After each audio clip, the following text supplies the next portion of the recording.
বুধবাৰে ৰাজ্যিক ক্যাবিনেট বৈঠকেৰ অন্তত মুখ্যমন্ত্ৰী ডক্টৰ হিমন্ত বিশ্ব শৰ্মা সম্বোধন কৰে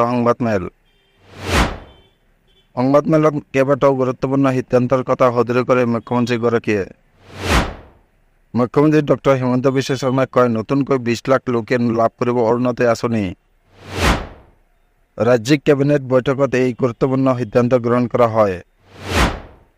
মুখ্যমন্ত্ৰীগৰাকীয়ে কয়, ছেপ্টেম্বৰৰ পৰা আৰম্ভ হ'ব অৰুণোদয় 3.0। এইবাৰ নতুন পদ্ধতিৰে হ'ব অৰুণোদয় হিতাধিকাৰীৰ বাছনিৰ প্ৰক্ৰিয়া।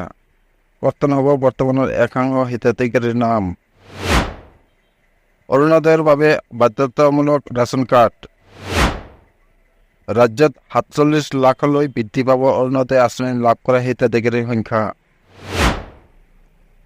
মুখ্যমন্ত্ৰী ডক্টৰ হিমন্ত বিশ্ব শৰ্মাই সংবাদমেলত লগতে কয়, চৰকাৰে নতুনকৈ 6 লাখ পৰিয়ালক যোগান ধৰিব ৰেচন কাৰ্ড। 7-8 আগষ্টৰ পৰা আৰম্ভ হ'ব নিযুত মইনা আঁচনিৰ প্ৰপত্ৰ বিতৰণ প্ৰক্ৰিয়া। এতিয়াৰ পৰা জন্মৰ লগে লগে হাস্পতালতে নৱজাতকে লাভ কৰিব আধাৰ কাৰ্ড। এইবাৰ চৰকাৰে কৃষকৰ পৰা ধান, সৰিয়হৰ লগতে ক্ৰয় কৰিব মাকৈ। মুখ্যমন্ত্ৰীয়ে লগতে কয়, কাইলৈৰ পৰা ৰাজ্যত আৰম্ভ হ'ব অমৃত বৃক্ষ আন্দোলন। এইবাৰ 3 কোটি গছপুলি ৰোপণৰ লক্ষ্য বান্ধি লৈছে চৰকাৰে।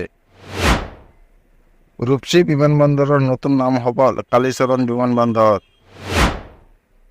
কাইলৈৰ পৰা ব্যক্তিগত খণ্ডত আয়ুষ্মান কাৰ্ড নচলে, মাত্ৰ কেইটামান চিকিৎসাৰ বাহিৰে।